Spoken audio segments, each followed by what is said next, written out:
modal approach to predict real estate value.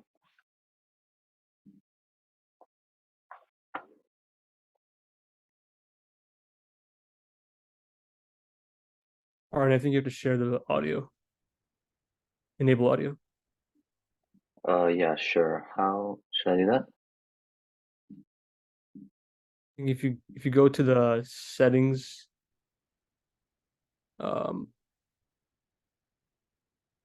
go to advanced sharing options on the share screen button, I'm and then you there. should be okay. Then there should be an option to I believe share audio. Is there? See an option for like how many people can share the screen. Okay, that's interesting. One second. Oh, go to the video and click video settings and go to audio and then there should be an option called um automatically join computer audio.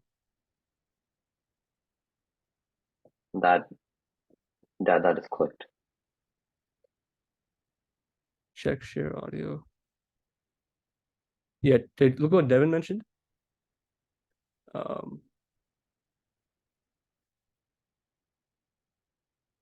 Okay, I'll try restarting then. The okay, sharing. Okay, sure. got it. I think it should work now. Awesome. Okay. Uh, feel free to share your screen again.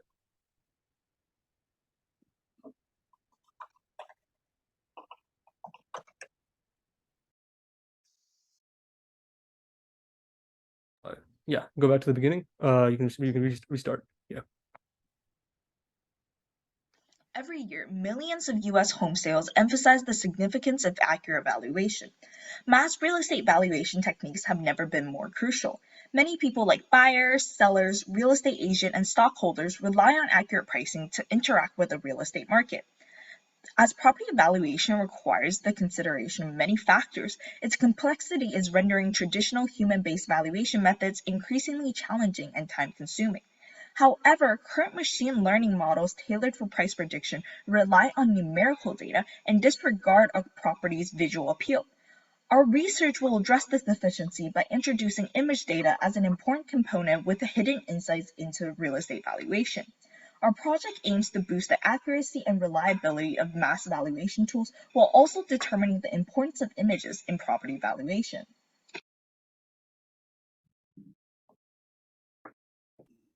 Let's begin by acknowledging a crucial factor, the limitations of current methods.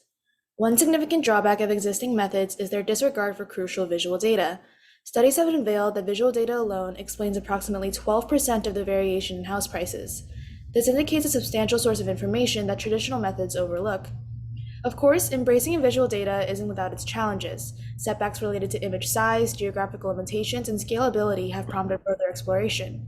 Additionally, linear methods, which are very commonly employed, tend to oversimplify the intricate relationships between attributes. For example, collinearity issues remain a persistent challenge in linear methods. Collinearity refers to a situation where two or more independent variables in a model are highly correlated. It becomes challenging to determine the individual impact of each variable on the predicted house prices and can lead to inaccurate estimates. It's evident that current valuation approaches have various limitations. While traditional methods have laid the foundation, integrating visual data presents an exciting path forward. Next slide. Our primary approach revolves around the utilization of visual imagery and numerical data to tackle the complexities in property valuation. These complexities stem from challenges such as lighting conditions and diverse viewing angles. By fusing visual representations and quantitative information, our overarching goal is to overcome the hurdles posed by these challenges and establish a more comprehensive and reliable methodology for evaluating property values. Alongside our main methodology, we're also aiming to explore the relative significance of different predictive models and property features in the context of real estate price estimation.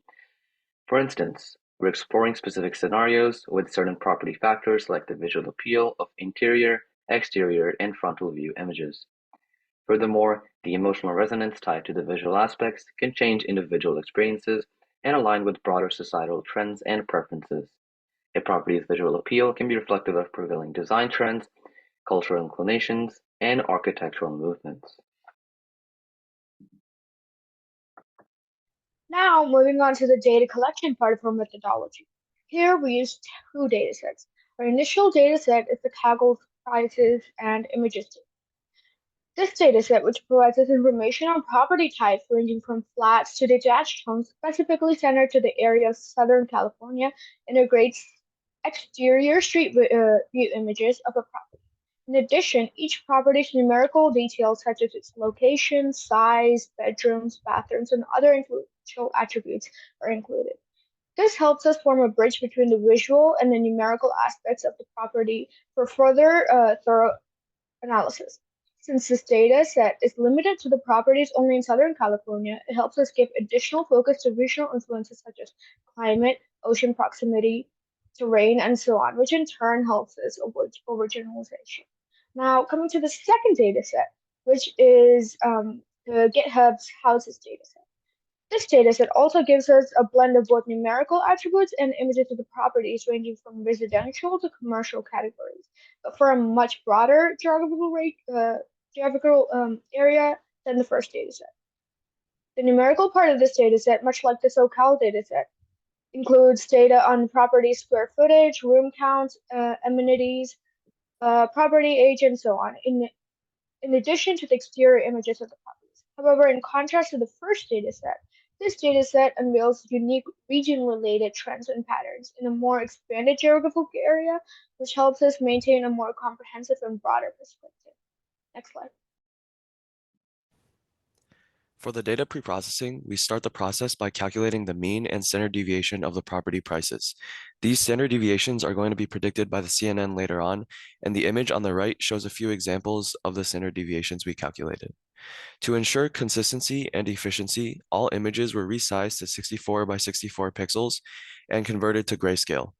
Additionally, we normalized the pixel values from a range to a range of 0 to 1 to help convergence during model training, which also helped prevent any feature from dominating the learning process. We cleaned the datasets by removing invalid images and their corresponding data points. The columns street and city were both dropped as they presented very little correlation with the property price. Lastly, we split our data into training and testing sets of 70% for training and 30% for testing.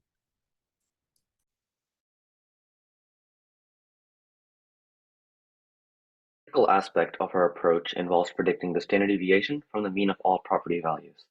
This computation involves finding the standard deviation of each property's price from the mean of all prices. By capturing the variability within the dataset, we gain insights into the spread of property values, which in turn serves as a foundational element in our methodology. So, with the standard deviation as our target variable, we encapsulate the extent to which property values diverge from their average, which enables us to quantify the range of potential fluctuations. The convolutional neural networks are integrated into our regression model, as you can see in the diagram on the right. And by infusing the CNN extracted outputs, we add another feature to our original dataset, which is the predicted standard deviation from the mean, and is used in our regression model. Thus, we can compare the results of the original regression model and the regression model with the additional features added by the CNN extracted outputs. To make predictions on house prices, a variety of regression models were used. Examples of these included LightGBM, XGBoost, and Random Forest.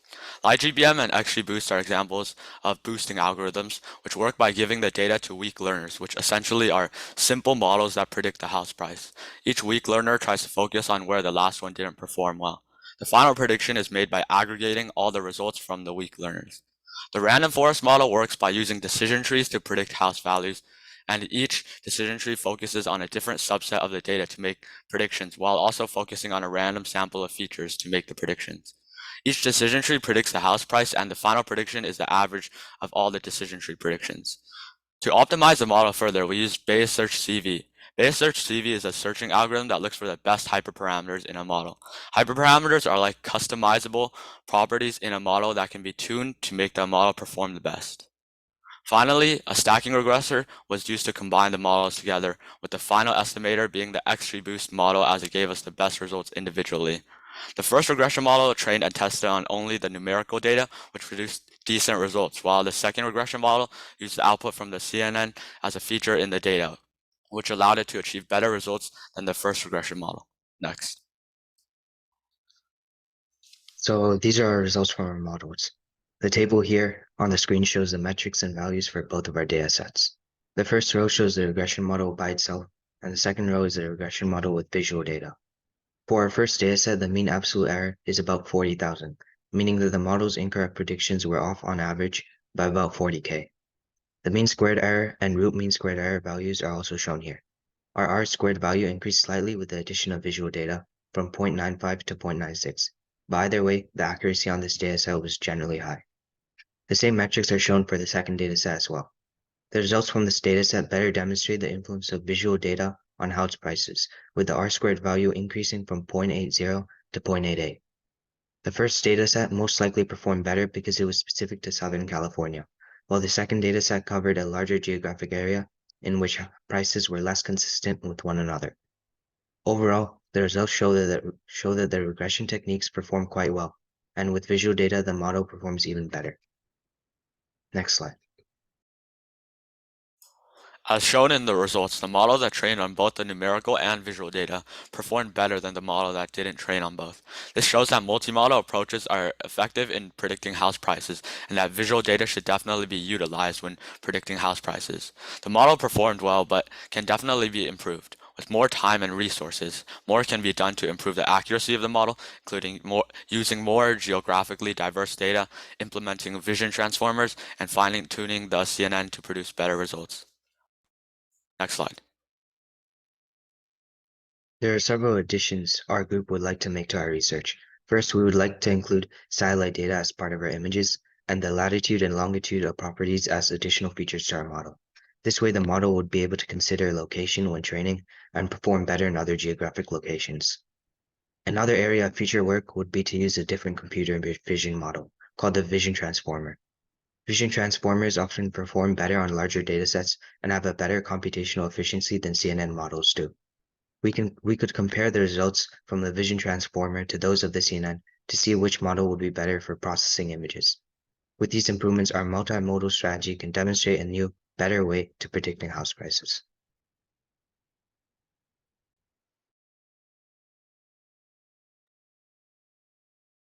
And here are the references that we used as part of our project.